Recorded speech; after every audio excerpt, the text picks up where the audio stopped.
বলেছেন আকাশের নিচে আর জমিনের উপরে আমার আল্লাহ যত নিয়ামত দিয়েছে এই পৃথিবীর মানুষের জন্য সর্বশ্রেষ্ঠ নিয়ামত হলো কোরআনুল কারীম।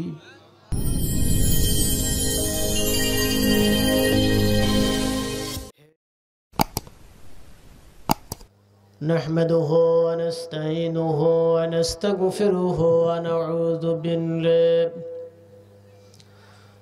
ونعوذ بالله من شرور أنفسنا ومن سيئات أعمالنا من يهد الله فلا مضل له ومن يضلل فلا هادي له ونشهد أن لا إله إلا الله وحده لا شريك له ونشهد أن سيدنا وحبيبنا ومولانا محمدا عبده ورسوله الذي أرسله بالحق بشيرا ونذيرا وداعيا إلى الله بإذنه وسراجا منيرا فقد قال الله تعالى في كلامه المجيد وفرقانه الحميد أعوذ بالله من الشيطان الرجيم بسم الله الرحمن الرحيم الذين يقيمون الصلاة ومما رزقناهم ينفقون أولئك هم المؤمنون حقا لهم درجات عند ربهم ومغفرة ورزق كريم وقال رسول الله صلى الله عليه وسلم لا يقعد قوم يذكرون الله إلا حفتهم الملائكة وغشيتهم الرحمة ونزلت عليهم السكينة وذكرهم الله في من عنده قال رسول الله صلى الله عليه وسلم يقال لصاحبه القرآن اقرأ وقال تعالى في شان حبيبي ومحبوبه ورسول الله صلى الله عليه وسلم إن الله وملائكته يصلون على النبي يا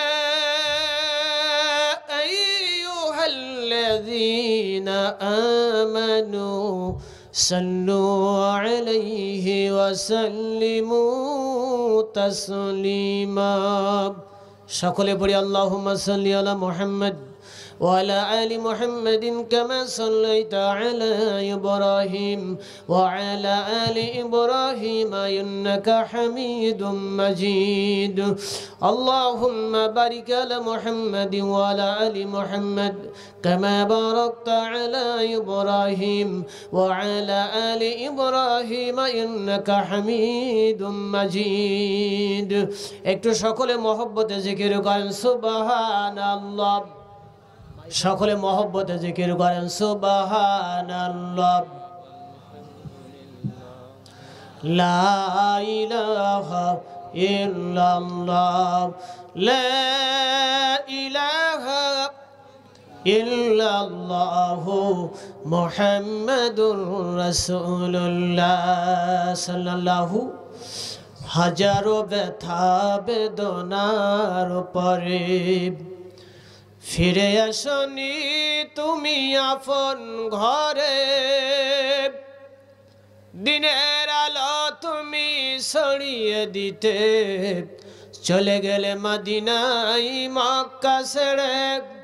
হে রাসূল তোমাকে ভুলি আমি কেমন করে, হে রাসূল তোমাকে ভুলি আমি কেমন করে। খেয়ে না খেয়ে দিন প্রচারের কাজে নিজেকে দিয়েছ বিলিয়ে, তায়েফের কাফেরেরা চিনল না এ আলো, দুষ্ট ছেলেদের পিছু দিল লেলিয়ে।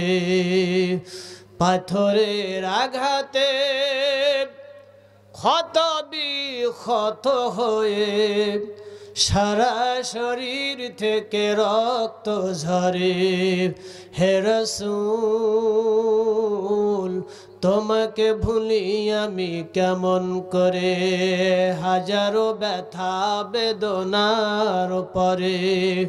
ফিরে আসনি তুমি আপন ঘরে, দিনের আলো তুমি ছড়িয়ে দিতে চলে গেলে মদিনায় মক্কা ছেড়ে।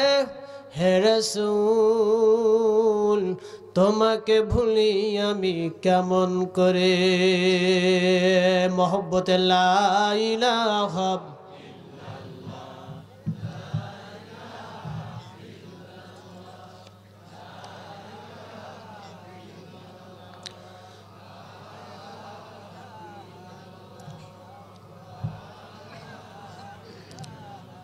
লা ইলাহা ইল্লাল্লাহু মুহাম্মাদুর রাসূলুল্লাহ সাল্লাল্লাহু। আলহামদুলিল্লাহ বলেন। আপনারা কি ব্যস্ত হচ্ছেন? তামাম পৃথিবীর যদি সকল সম্পদের আপনি মালিক হয়ে যান, খুশি? তামাম পৃথিবীর সর্বোচ্চ ঐতিহ্য আভিজাত্য এবং আপনি বিল্ডিংয়ের মালিক, এগুলি যদি আপনার করে দেওয়া হয় অতটা উপকৃত হতে পারবেন না, লাভবান হতে পারবেন না। আল্লাহর সন্তুষ্টির জন্য যদি একটা সিজদা দিতে পারেন, আল্লাহর সন্তুষ্টির জন্য একটা সিজদার দাম তামাম পৃথিবীর সকল সম্পদের চেয়ে বেশি। সম্মানিত উপস্থিতি, আমরা আজকের এই একটা শিরোনামের উপরে আমরা আলোচনা করব ইনশাআল্লাহ। দেখেন, আমাদের জীবনে আমাদের অনেকগুলি আমল আছে, অনেকগুলি ইবাদত আমাদের করা লাগে, ঠিক না কথা? আমাদের মূল টার্গেট হচ্ছে একটা, মানজিলে মাকসুদ, যেটা হচ্ছে জান্নাতুল ফিরদাউস যেন আমাদের লাস্ট, আমাদের জন্য গন্তব্য হয়, ঠিক কিনা বলেন?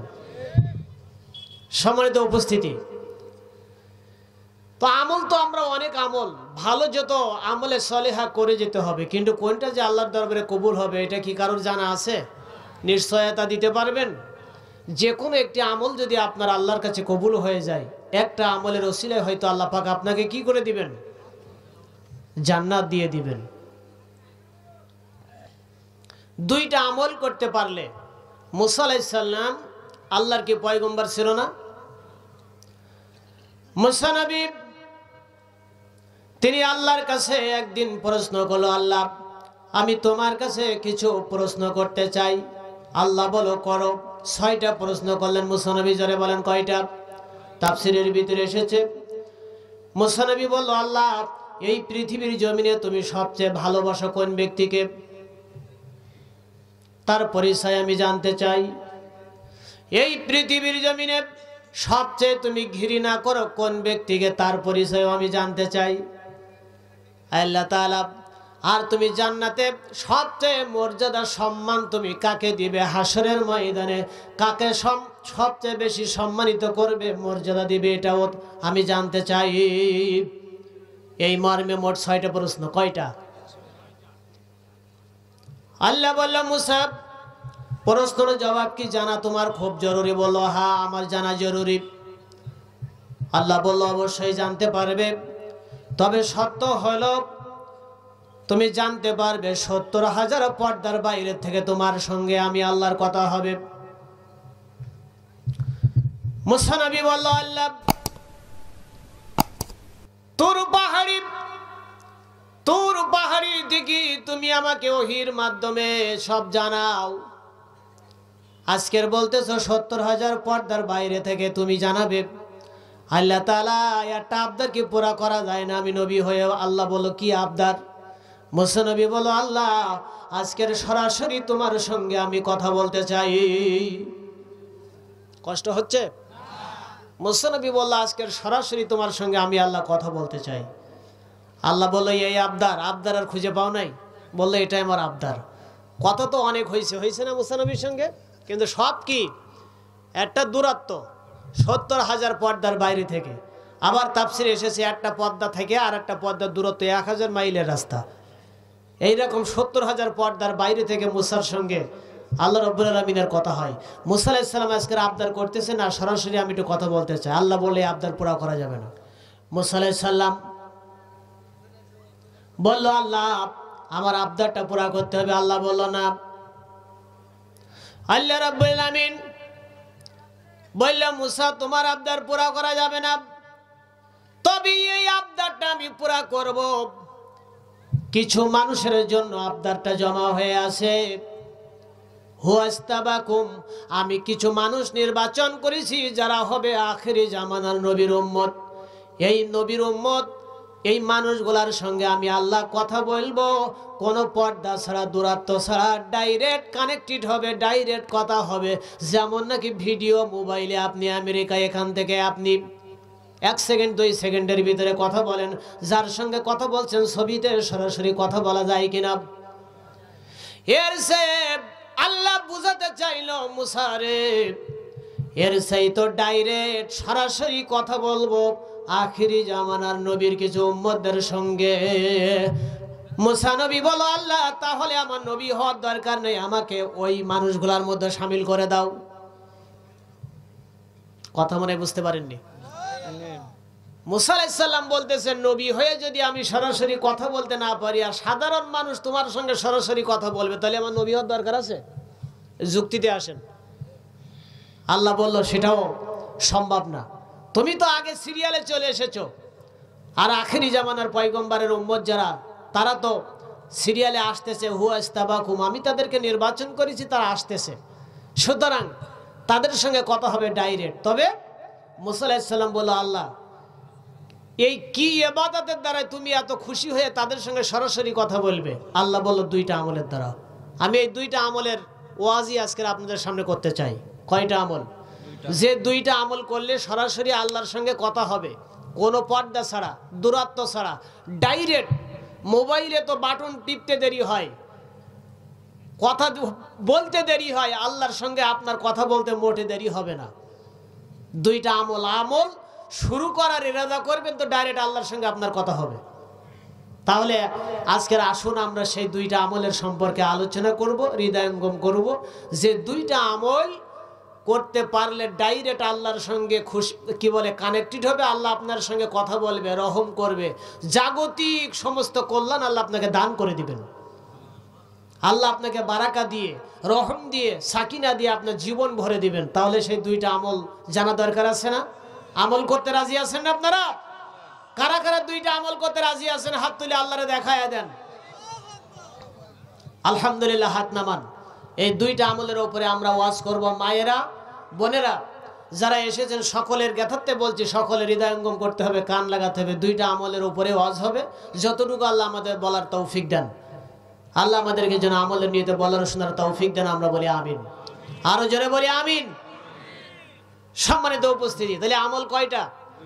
2টা আমলের উপরে আজকের ওয়াজ। ব্যতিক্রম ধর্মীয় একটা আলোচনা আপনাদের সামনে পেশ করতে চাই ইনশাআল্লাহ বলি।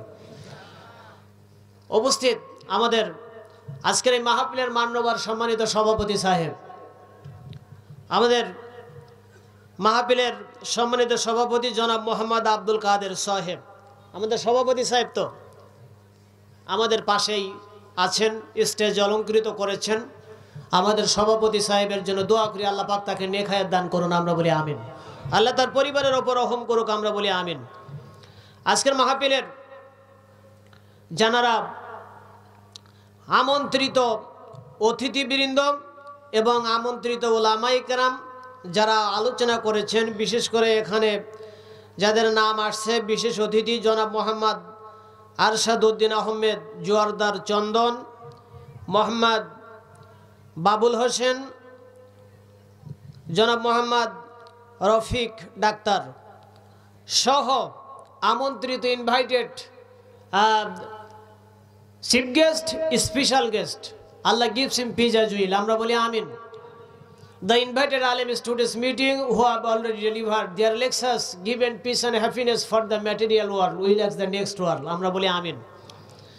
আলোচনা পেশ করেছেন মুহতারাম মাওলানা ABM হুসাইন সাহেব, আপনাদেরই কৃতি সন্তান, এই জনপদের কৃতি সন্তান, উজ্জ্বল নক্ষত্র, আল্লাহ পাক তাকে যেন কবুল করে নেন সারা বাংলার জন্য, তিনি যেন সারা বাংলার জমিনেই কোরআনের কথাগুলি ছড়িয়ে দিতে পারেন, আমরা বলি আমিন। যত উলামা হযরত আছেন সকল আলেমদের জন্য আল্লাহ পাক রহম করুক এবং হেফাজত করুক, বলে আমিন। পাশে অবস্থানরত শ্রদ্ধেয় মুহতারিমা আমার মা ও বোনেরা, all the authorities, DMB, DSB, SI, Bangladesh government will accept my salam. The Honorable Mr. Oceanwal police officer in this Thana will receive my salam. সম্মানিত উপস্থিতি, কোরআনের মাহফিলে আপনারা এসেছেন, খুশি না বেজার? জোরে বলেন। আপনাদের কি মন খারাপ নাকি? রোজা ছিলেন নাকি? রোজা আছেন? মনে আছে সারাদিন রোজা ছিলেন, এখন ইফতারি করেননি, এই রকম জবাব দিচ্ছেন কেন? এই চুয়াডাঙ্গা এলাকার মানুষ তো আসলে সবে মর্দে মুজাহিদ, তাজা ইমান ওয়ালা লোক। আমি কি ভুল বললাম? আমাদের ধারণা কি একেবারেই কি অন্যরকম ধারণা হয়ে গেল? এই ধারণা কিন্তু চুয়াডাঙ্গা এই এলাকাবাসীর প্রতি আমার ব্যক্তিগত এই কনফিডেন্স আছে।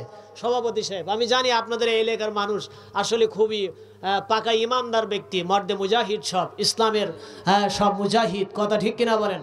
জবাব দিতে হবে, মুজাহিদের মতো জবাব দেওয়া লাগবে, ঘুমিয়ে থাকার সময় না, কথা ঠিক কিনা বলেন?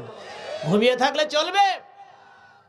বন্ধুরা আমার, এই কোরআনের জন্য আজকের আমরা যারা এখানে এসেছি, বন্ধুরা আমার, কোরআনের মাহফিলে যারা আসে, কোরআনের মাহফিলে যারা বসে, কোরআন যারা শোনে, পৃথিবীর ভিতরে এরা শ্রেষ্ঠ মানুষ এবং এদেরকে আল্লাহ জাগতিক কল্যাণ দেন, এদের জীবনের গুণ আল্লাহ মাফ করে দিয়ে দেন। তবে সত্য আছে, আল্লাহ পাক তিনটা সত্য দিয়েছেন। কোরআনের ওয়াজ দিয়ে যদি আপনি উপকৃত হতে চান, আপনি যদি চান আপনার গুনাহ মাফ হয়ে যাক, সত্য কয়টা? আল্লাহ রাব্বুল আলামিন কোরআনুল কারীমের ভিতরে বলেছেন, ইন্না ফি যালিকা লাযিকরা লিমান কানা লাহু কলবুন আও আলকাস সামআ ওয়া হুয়া শাহীদ।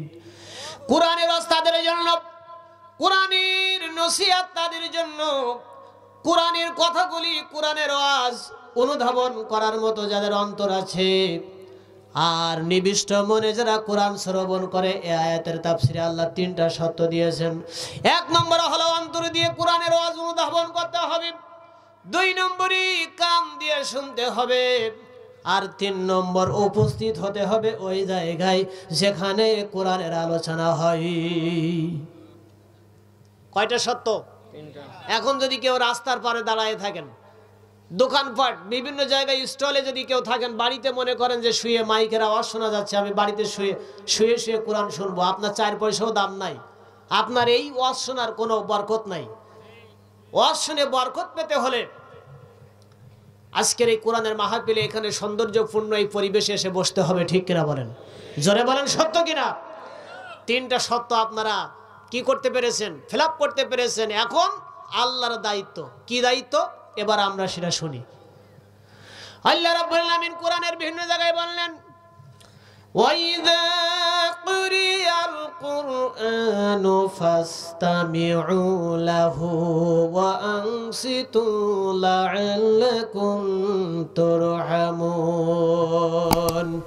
যখন কোরআন পাঠ করা হয়, কোরআনের আলোচনা হয়, যখন কোরআন তেলাওয়াত হয়, কোরআন পাঠ করা হয়, তাতে কান লাগিয়ে রাখো। যদি তোমরা নীরবে বসে বসে কোরআনের কথাগুলি শুনতে পারো, হৃদয়ঙ্গম করতে পারো, আল্লাহ রাব্বুল আলামিন ওয়াদা করলেন লাআল্লাকুম তুরহামুন, ওগো বান্দা বান্দিরা তোমাদের উপরে আল্লাহ পাকের খাস রহমত নাজিল হয়ে যাবে। বান্দারা আমার, কোরআন নাজিল হলো এমন এক পরিবেশে পৃথিবীর মানব গোষ্ঠীর জন্য সর্বশ্রেষ্ঠ নিয়ামত হলো কোরআনুল কারীম। জোরে বলেন সুবহানাল্লাহ। আল্লাহর নবী বলেছেন, আকাশের নিচে আর জমিনের উপরে আমার আল্লাহ যত নিয়ামত দিয়েছে, এই পৃথিবীর মানুষের জন্য সর্বশ্রেষ্ঠ নিয়ামত হলো কোরআনুল কারীম। বন্ধুরা আমার, তদনন্দিন আরব সমাজ, যে সমাজে চুরি ছিল, ব্যভিচার, হত্যা, ধর্ষণ ইত্যাদিতে লিপ্ত ছিল, গোটা আরব জাতি সদাচরণ, সত্য কথা বলা, পরের উপকার করা, মানুষের খেদমত করা ইত্যাদি সম্পর্কে তাদের কোনো ধারণা ছিল না, কোনো জ্ঞান ছিল না, ঠিক কিনা বলেন?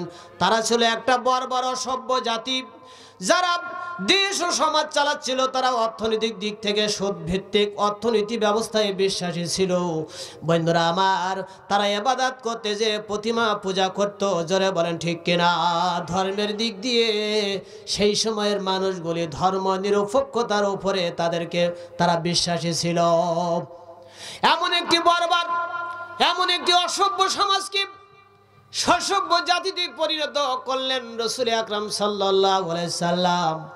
বন্ধুরা আমার, যে জিনিসটা দিয়া, তার নাম হলো কোরআনুল কারীম। আল্লাহ পাক কোরআনুল কারীমের ভিতরে বলে দিয়েছেন, লিতুখরিজান নাসা মিনাজ যুলুমাতি ইলান নূর।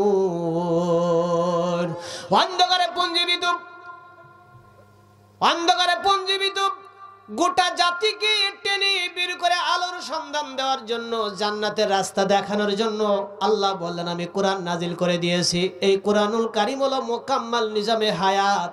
আল্লাহ হুদাল্লিল মুসলিমিন বলেন নাই, কারণ স্পেসিফিক কোরআন শুধু মুসলমানের জন্য নয়, কোরআনুল কারীম শুধু মুসলমানের ব্যক্তিগত কোনো সম্পদ নয়। আল্লাহ পাক এখানে বলেছেন সৌন্দর্যপূর্ণ ভাষা, হুদাল্লিন নাস, জাতি ধর্ম বর্ণ নির্বিশেষে গোটা পৃথিবীর সকল মানুষের হেদায়েতের জন্য আল্লাহ কোরআন নাজিল করে দিয়েছে। তানজিলাম মিম্মান খলাকাল আরদা ওয়াস সামাওয়াতিল উলা। কোরআন এসেছে কার পক্ষ থেকে? জোরে বলেন। অসুবিধা হচ্ছে নাকি? জবাব ঠিকঠাক মতো দিতে হবে। আজকের কি মনে থাকবে তো? সময় আর বেশি নাই, সময় একেবারে কাছেই আইছে। কিয়ামত তো ঘাড়ে চেপে বসেছে, কিয়ামত তো শুরু হয়ে গেছে। কিয়ামত কি হয়ে গেছে? কিয়ামত শুরু হয়ে গেছে। রাসূলুল্লাহ বলছেন, তিনটা আলামত যখন দেখবা তখন বুঝবা কিয়ামত শুরু হয়ে গেছে, আর বাকি নাই। কিন্তু সেই তিনটা আলামত আমাদের সামনে হাজির। সেই তিনটা আলামত আমি আপনাদের সামনে পেশ করতেছি। কি কি আলামতের কথা রাসূল বলেছেন। বন্ধুরা আমার, কষ্ট হচ্ছে? জোরে বলেন, কষ্ট হচ্ছে? এই কোরআনের মাহফিল থেকে বাড়ি যাবেন কারা কারা? হাত তুলে দেখান। একজন হাত তুলছে। বাড়ি যাবেন না? থাকবেন না বুঝে হাত তুলছে। আপনারা কতক্ষণ থাকবেন বলেন তো? সারা রাত থাকবেন সবাই? সবাই সারা রাত? আলহামদুলিল্লাহ, সবাই সারা রাত থাকবেন ইনশাআল্লাহ। এখানে উলামা হযরত আছেন, ইমামতি করবে ফজরের নামাজের, ইনশাআল্লাহ অসুবিধা নাই। আজকের একটা রাত আমরা কোরআনের জন্য আজকের কুরবানি করে দিলাম। আলহামদুলিল্লাহ বলেন। আল্লাহ কবুল করে নিন। এই ওসিলায় হয়তো আল্লাহ পাক জিন্দেগীর গুনাহ মাফ করে দিতে পারেন। পারেন না? আল্লাহ আপনাদের জান্নাতের ফয়সালা করে দিতে পারেন না? বন্ধুরা আমার, তাহলে কোরআন নাজিল হলো কার উপরে? আল্লাহর উপরে নাকি কোরআন নাজিল হয়েছে? এই জন্য আমি মাঝে মধ্যে বলি, ডায়াবেটিসের রুগী, তিনি ডাক্তারের কাছে গিয়েছে। ডাক্তার সাহেব পরীক্ষা নিরীক্ষা করে বলতেছে, ডায়াবেটিস তো অনেক বেশি। হ্যাঁ, অনেক বেশি। এখন ডায়াবেটিস এটা কমন রোগ না, এটা কিয়ামতের আগের একটা আলামত। রাসূলুল্লাহ বলেছেন আমি সেই হাদিসের দিকে সিরিয়ালে আমি বলবো একটার পরে একটা, দেখবেন যে কিয়ামতের আগে কতগুলি আলামতের কথা রাসূল বলেছেন, আর সেইগুলি ঘটতেছে কিনা, সব শুরু হয়ে গেছে কিনা। তার ভিতরে রাসূলুল্লাহ বলেছেন শেষ জামানায় একটা ব্যাধিতে আমার উম্মতরা কোনো বয়স লাগবে না, ছোট, কিশোর, যুবক, বয়োবৃদ্ধ সবাই টপটপ মারা যাবে। সেটা হলো স্ট্রোক জনিত কারণে। কথা বলে না? স্ট্রোক আছে না নাই? আছে না নেই? স্ট্রোক হবে। এখন স্ট্রোক হইলে দেখবেন নাক দিয়ে আর মুখ দিয়ে রক্ত বের হচ্ছে। স্ট্রোক হইলে আর কোনো রক্ষা নাই। এটা রসুলের হাদিস, 1500 বছর আগে রসুল বলে গেছেন যে শেষ জামানায় আমার উম্মতরা বেশি মারা যাবে স্ট্রোক জনিত কারণে। তারপরে শাকবেদি, তারপরে আপনার মহামারী ভাইরাস। আমি হাদিসের পৃষ্ঠা নম্বরও লাইন নম্বরও দিয়ে বলা যাবে, অসুবিধা নাই যদি আপনারা কিছুটা সময় দেন। আজকের কি ভাইরাসের সঙ্গে আপনাদের পরিচিত হয়েছে? হয়েছে? কিছুদিন আগে করোনা ভাইরাস, এখনো তো বিদায় হয়ে যায় নাই। আবার ওমিক্রন রূপ চেঞ্জ করেছে নাকি এটা বলতেছে এখন, যে রূপ চেঞ্জ করেছে। আসলে কিছুই বুঝতে পারছি না কি যে ঘটতেছে, কি যে ঘটছে, কি যে ঘটতে চলেছে, আল্লাহ তিনি ভালো জানেন। তবে একটা কথাই আমরা বলবো, যারা আল্লাহর উপরে বিশ্বাসী, যাদের ভিতরে ঈমান আছে, একটা কথাই আমরা বলবো, আল্লাহ তুমি আমাদেরকে রক্ষা করো। জোরে বলেন আমিন। আল্লাহ যদি রক্ষা না করে বাঁচার উপায় নাই। তার কারণ 1,60,000 বার শ্বাস নিঃশ্বাস নিতে হয় আপনাকে বেঁচে থাকার জন্য। কতবার? কথা বলেন না কেন? পৃথিবীর শ্রেষ্ঠ ধনী লন্ডনে, বন্ধুরা আমার, ওনার নাম হচ্ছে পৃথিবীর সবচেয়ে শ্রেষ্ঠ ধনী, কি বলে, লন্ডনের সবচেয়ে শ্রেষ্ঠ ধনী হেনরি ফোর্ড, যিনি মোটর গাড়ির আবিষ্কারক। 120 তলা বিল্ডিং, তার নিজস্ব বিল্ডিং লন্ডনের শহরে। এই হেনরি ফোর্ড মোটর গাড়ির যিনি আবিষ্কারক, এই ইঞ্জিনের, তিনি না খেয়ে দুনিয়া থেকে বিদায় হয়ে গেছে। আপনারা কি জানেন কোথায়? আল্লাহ যখন ধরবে, কিছুই তো করার নাই। কান লাগান, এদিকে বহুত করেছেন জীবনে, বহুত কিছু করেছেন, থেমে যান। বন্ধুরা আমার, তাহলে কি বলতেছিলাম মনে আছে? 1,60,000 বার আপনাকে শ্বাস নিঃশ্বাস নিতে হয়। কতবার? এগুলি সব আছে কোরআনে। আমরা কোরআন স্টাডি করি না, বুঝি না। কোরআন শুধু নামাজে পড়িয়া তাবিজ করার কাজে ব্যবহার করি। এই জন্যই তো আজকের কপাল পুড়েছে আমাদের। আল্লাহ কি কোরআন নাজিল করছে শুধু তাবিজ করার জন্য, আর ফু পড়া দেওয়ার জন্য, আর শুধু নামাজে পড়ার জন্য? বন্ধুরা আমার, 1,60,000 বার নিঃশ্বাস নিতে হয় একটা মানুষের বেঁচে থাকার জন্য। কতবার? ফেরেশতারা এই নিঃশ্বাস যাতে করে, এরপরে আপনার অক্সিজেন লেভেল 8 মতো ফেরেশতা নিযুক্ত করে দিয়েছে। এই দারোয়ানের পয়সা দেবে কে বলেন? একটা বাড়ির যারা দারোয়ান, তাদের টাকা দেওয়া লাগে না? মাসে বেতন দেওয়া লাগবে না? আল্লাহ যদি বলে কিয়ামতের দিন, এই গুলাম নাফরমানি তো বহু করছিস জীবনে, তা আমি যে তোর নিঃশ্বাস 1,60,000 বার নিঃশ্বাস নেওয়ার জন্য, 98% অক্সিজেন পালস নেওয়ার জন্য আমি যে ফেরেশতা নিযুক্ত করেছিলাম, এই দারোয়ানের বেতন দে। কি করবেন আপনি? কলা লা তাজলু কদমা ইয়াউমাল কিয়ামা আও কামা ক্বালা আলাইহিস সালাতু ওয়াস সালাম। আপনি তো একটা কদম উঠাতে পারবেন কিয়ামতের দিন? পারা যাবে? ফেরেশতারা বলতেছেন আমসিক আও আতরুক, কান লাগান। ওলামা হযরত যারা আছেন তারা তো বুঝতেই পারবেন। ফেরেশতারা বলতেছে আমসিক আও আতরুক, আয় আল্লাহ তাআলা, এই নাফরমানি করতেছে তোমার বান্দা, তুমি এত রহম করে দয়া করে বাঁচিয়ে রেখেছো, কিন্তু তোমার বান্দার তো নাফরমানি দিন দিন বেড়েই চলতেছে, নাফরমানি বেড়েই চলতেছে। আজান শুনে মসজিদে যায় না, কোরআন পড়ে না, নামাজ তো পড়েই না, বরং তাগুতের রাস্তায় কি বলে চলতে শুরু করে দিয়েছে। আমসিকা ওয়াতরুক, আল্লাহ বলে উতরুক না, নিঃশ্বাস বন্ধ করে দিস না। ফেরেশতারা বলতে টিপ দিয়ে ধরে রাখবো একবার। নিঃশ্বাস 1,60,000 বার নিঃশ্বাস না নিলে আপনি মরে যাবেন। যদি 2 বার, 1 বারও না নিতে পারেন, এর থেকে কম নিতে পারেন, কম নিলেও মরে যাবেন। ফেরেশতারা বলতেছেন আল্লাহ টিপে ধরে রাখি একটুখানি, অন্তত 2 সেকেন্ড। আল্লাহ বলল মরে যাবে। উতরুক, অন করে রাখ। অলি আব্দি আদাল, আমার বান্দার টিপ দিয়ে ধরিস না, খুলে দেয়, নইলে তো মরে যাবে। কারণ অপরাধ করছে, ও ভুল করেছে, বুঝেছে আজকের কোরআনের মাহফিলে আইসা এখান থেকে শুনবে, বুঝবে, হয়তো সে কি বলে ফাইনাল্লাহ ওয়াসলাহু ফাইনাল্লাহ গফুরুর রহিম। সে যদি ফিরে আসে, আমি আল্লাহ তারে ক্ষমা করে দেব, মাফ করে দিব, ওকে সুযোগ করে দিচ্ছি। ইউরাদু আমালান নাস ইয়াউমাল জুমা মাররাতাইন লিকুল্লি আবদিল মুমিনিন ইল্লা আবদান। আহারে, আপনি আমি অপরাধ করলেও আল্লাহ ধরেন না, আল্লাহ সময় দেন তওবা করার জন্য, ফিরে আসার জন্য। সুবহানাল্লাহ বলবেন না? কি করে নাফরমানি করেন? কতবার নিঃশ্বাস নিতে হয়? কথা বলেন। 1,60,000 বার নিঃশ্বাস নিতে হয় আপনাকে বেঁচে থাকার জন্য। একটা সুস্থ মানুষের প্রতিদিন 550 লিটার অক্সিজেন গ্রহণ করা লাগে। 550 লিটার অক্সিজেনের দাম কত জানেন? বর্তমান বাজার দর হিসাবে কত দাম জানেন?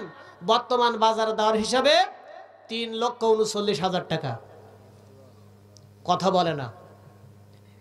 আমি কি কবরস্থানে কথা বলতেছি? তাহলে আপনি আল্লাহ শুকরিয়া করতে পারলেন না? 3,39,000 টাকার অক্সিজেন প্রতিদিন বিনামূল্যে আপনি গ্রহণ করে বেঁচে আছেন এই দুনিয়াতে। এরপরেও নাফরমানি করবেন আপনি আল্লাহর সাথে? গাদ্দারি করবেন? অহংকার করবেন? দেমাকের সাথে চলবেন? গব্ব ভরে এই জমিনে আপনি পদরুম্পণ করবেন? করা যাবে না। তার কারণ কি? 3,39,000 টাকার অক্সিজেন বিনামূল্যে আল্লাহ আপনারে প্রতিদিন দিচ্ছে গ্রহণ করে বেঁচে থাকার জন্য। কিয়ামতের দিনে আল্লাহ যদি বলে, এই গোলাম, বেশি কিছু দরকার নাই, একদিনের আমার অক্সিজেনের দাম দিয়ে যা, পা উঠাতে পারবেন? কোন মহারথী পারবেন কিয়ামতের দিন? চিন্তা করবেন, ব্রেনে ঢুকাই দিলাম, বাড়ি যেয়ে শুয়ে শুয়ে চিন্তা করবেন যে আল্লাহ আমাদেরকে কত দয়া করে বাঁচিয়ে রেখেছেন, আর আমরা তার প্রতিদান কি দিচ্ছি, করতেছিটা কি। আসুন এবার আমরা বিস্তারিত তাফসিরের দিকে। বুঝতে পারছি আপনারা একটু হতাশ হয়ে যাচ্ছেন, মন খারাপ হয়ে যাচ্ছে। ফেরেশতারা কিন্তু টিপ দিয়ে ধরার জন্য রেডি। মাথায় রেখেন কথাটা। আমসিকা ওয়াতরুক, ফেরেশতারা বলতেছে আল্লাহ নাফরমানি যা করতেছে টিপ দিলাম কিন্তু অক্সিজেন বন্ধ করে দিলাম কিন্তু। আল্লাহ বলতেছে উতরুক, খুলে দেয়, অন করে রাখ, মেরে ফেলিস না। সুবহানাল্লাহ বলেন। আল্লাহ রাব্বুল আলামিন কুরআনুল কারীমের ভিতরে তিনি বলেছেন, বিশ্ব নবী বলেছেন, মান কলাবি সাদাকা, যে ব্যক্তি কোরআন থেকে আলোচনা করে, কোরআন থেকে কথা বলে, সেই কেবল সত্য কথা, সঠিক কথা বলে। সুবহানাল্লাহ। ওমান আস্তাগু মিনাল্লাহি কিলা, আমার আল্লাহর চেয়ে সত্যবাদী, আল্লাহর কথার চেয়ে সত্য কথার কারণ হতে পারে না। ওমান হাকামা বিহি আদালত, যেই ব্যক্তি কোরআন থেকে যেই ব্যক্তি ফয়সালা করে, সেই তো পৃথিবীর শ্রেষ্ঠ ইনসাফ ভিত্তিক ফয়সালা করে। জোরে বলেন ঠিক কিনা? ওয়ামান আমিলা বিহি উজিরা, আর যেই ব্যক্তি কোরআন থেকে আমল করে, এই ব্যক্তির আমলটা কবুল করে নেন কে?